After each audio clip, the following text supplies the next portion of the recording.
Good evening বন্ধুরা, আশা করছি তোমরা সবাই ভালো আছো আর আমিও ভালো আছি। তাই আবারও নতুন একটা ব্লগ নিয়ে তোমাদের সামনে চলে আসলাম। আজকে হলো কালী পুজোর সেকেন্ড দিন, তাই আমরা সবাই মিলে বেরিয়ে পড়েছিলাম কালী পুজো দেখার জন্য।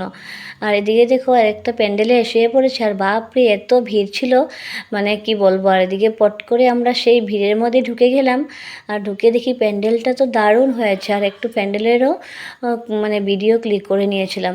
আর সাথে প্রতিমাকে দেখো, দেখতে মানে এত ভালো লাগছিল, মানে আর প্রতিমাকে আমরা সবাই মিলে প্রণাম করে নিয়েছি।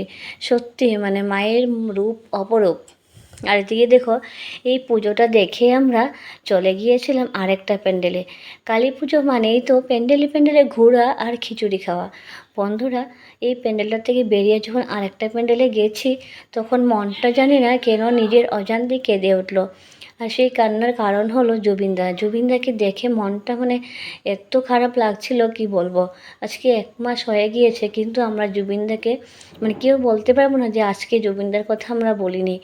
মানে রোজ দিন আমরা একবার হলেও জুবিনদাকে মনে করি, আর কোনো দিনও আমরা সেই জুবিনদাকে ভুলতে পারবো না। সত্যি অনেক ভালো মনের মানুষ ছিল, আর আমাদের জন্য উনি ভগবান।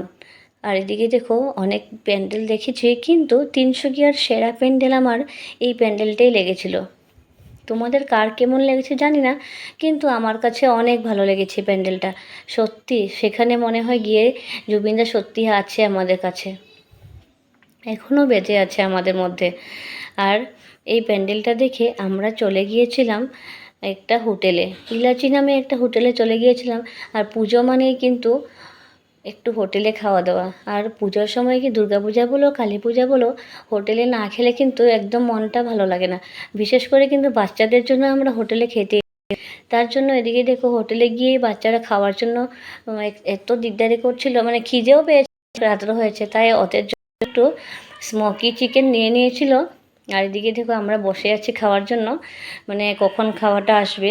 তারপর আমাদের জন্য এসে পড়েছিল বিরিয়ানি, মাটন বিরিয়ানি, আর ছিল সাথে নান আর মটন কষা। বন্ধুরা এদিকে দেখো তার মধ্যে দিয়ে ওর বাবা খেয়ে নিচ্ছিল একটু চিকেন। আর এদিকে দেখো খাওয়াটাও এসে পড়েছে, আর অনেক টেস্টি ছিল। তোমরা যারা যারা ইলাচি হোটেলে যাও নেই, তারা কিন্তু অবশ্যই যেতে পারো, ওখানের খাওয়া কিন্তু অনেক ভালো। আর তারপর আমরা পাড়ার প্যান্ডেলে এসে পড়েছিলাম, মানে আমাদের পাড়াতেও পুজো হয়েছে, সেই প্যান্ডেলে এসে ওই কাকিমণি ওরা বলছিল একটু ফটো ক্লিক করতে, তারপর ওদের সাথে আমি একটু ফটো ক্লিক করে নিয়েছিলাম। আর এদিকে দেখো ওরা ওকে ডান্স করছে, পাড়ার কাকিমণি দিদি ভাই ওরা, ওদেরকেও একটু ভিডিও করে নিলাম তোমাদের দেখানোর জন্য। সত্যি অনেক ফুর্তি হয়েছিল।